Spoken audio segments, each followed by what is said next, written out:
हे आहे पहलगाम.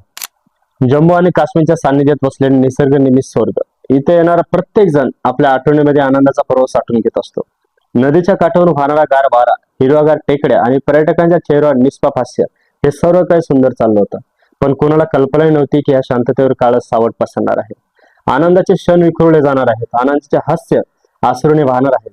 जेव्हा पर्यटक आनंदाचे क्षण आपल्या कुटुंबासमोर जमत होते, तेव्हाच एक काळजाचा ठोका टोकणारा आवाज त्या ठिकाणी निर्माण झाला. काहींच्या सुट्ट्या संपल्या तर काहींचे आयुष्य संपले, तर काहींच्या मनात कायमस्वरूपी भीती निर्माण झाली.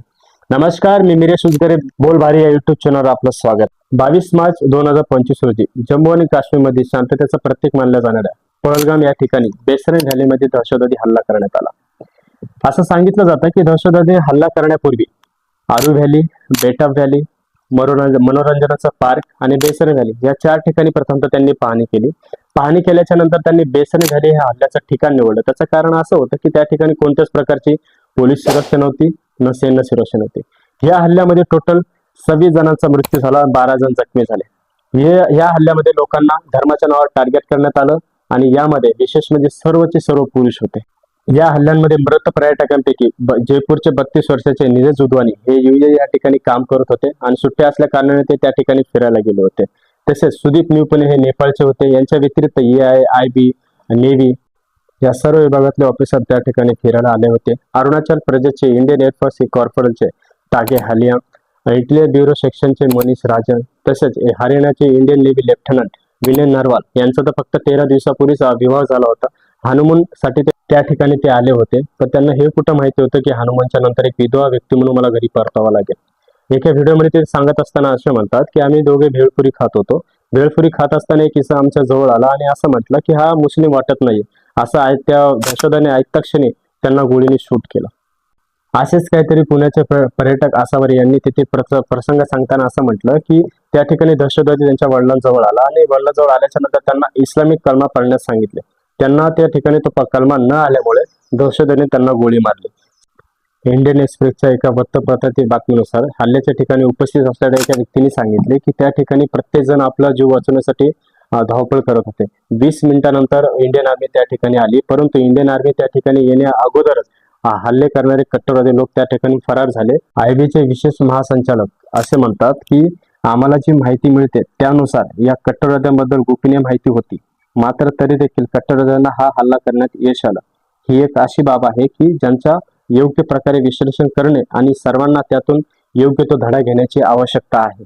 NIA म्हणजेच नॅशनल इन्व्हेस्टिगेशन एजन्सीच्या तपास यंत्रणेनुसार या हल्ल्यामागे पाकिस्तानची भूमिका असल्याचा आणि ISI तसेच लष्कर-ए-तैयबा या दहशतवादी संघटनेचा हात आहे असं त्यांचं म्हणणं आहे. या हल्ल्यामागचा मास्टरमाइंड हाशिम उस्मा आणि अली उर्फ तला या दोन्ही पाकिस्तान नागरिकांचा उल्लेख या ठिकाणी त्यांनी दर्शवला आहे.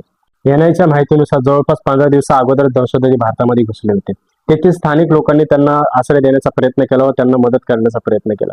एकंदरीत ह्या संपूर्ण दहशतवादी हल्ल्याची जबाबदारी जी घेतली आहे TRF या संघटनेने, या दहशतवादी संघटनेने त्या ठिकाणची जबाबदारी घेतली आहे. पहलगाम या ठिकाणी हल्ला करणारे एकूण 6 दहशतवादी होते. त्यापैकी 4 जणांचे फोटो समोर आले आहेत. विशेष म्हणजे 8 दिवसा अगोदरपासून ते त्या ठिकाणी वास्तव्य करत होते. यांनी स्वतःची ओळख लपवण्यासाठी काही खोट्या नावांचा वापर केला, जसे की मुसा, युनुस, आसिफ अशा खोट्या नावांचा वापर करून त्यांनी स्वतःची ओळख त्या ठिकाणी लपवण्याचा प्रयत्न केला. मुळात तपासामध्ये हे जाणून आले की यांची खरे नावे आसिफ फौजी, सुलेमान शहा, अबू तलहा अशी ही त्यांची खरे नावे आहेत. पहलगाम या ठिकाणी घडलेल्या सर्व हल्ल्याची जबाबदारी TRF म्हणजे द रेसिस्टंट फ्रंट या दहशतवादी संघटनेने घेतली आहे. TRF द रेसिस्टंट फ्रंट या दहशतवादी संघटनेची स्थापना जेव्हा जम्मू आणि काश्मीरमध्ये 300 कलम रद्द करण्यात आले त्यावेळेस या दहशतवादी संघटनेची स्थापना करण्यात आली.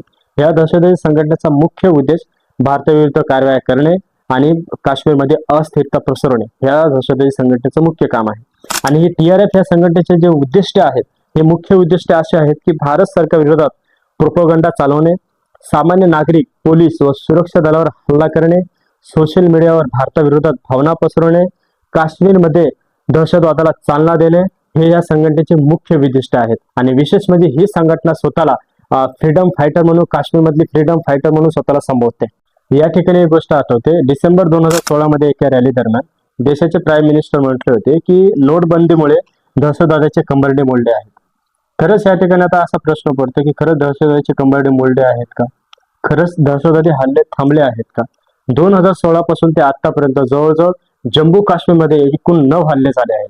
जर जम्मू काश्मीरचा जर विचार केला, त्या ठिकाणी नोव्हेंबर 2016 मध्ये नागरगोटा हल्ला, जुलै 2017 मध्ये अमरनाथ येथे हल्ला, फेब्रुवारी 2018 मध्ये संजीवन मिलिटरी स्टेशन हल्ला, फेब्रुवारी 2019 मध्ये पुलवामा हल्ला, मार्च 2019 मध्ये जम्मू बस स्टँड ब्लास्ट, जून 2019 मध्ये अवंतीपुरा पॅरामिलिटरी पोलीस हल्ला, 2020 मध्ये पुंज राजौरी हल्ला, 2024 मध्ये रियासी हल्ला, एप्रिल 2025 मध्ये पहलगाम हल्ला. सामान्य जनतेच्या मनात असा प्रश्न निर्माण होतो की पहलगाम या ठिकाणी इतक्या मोठ्या प्रमाणात पर्यटक असताना सुद्धा त्या ठिकाणी सुरक्षा का नाही लावण्यात आली?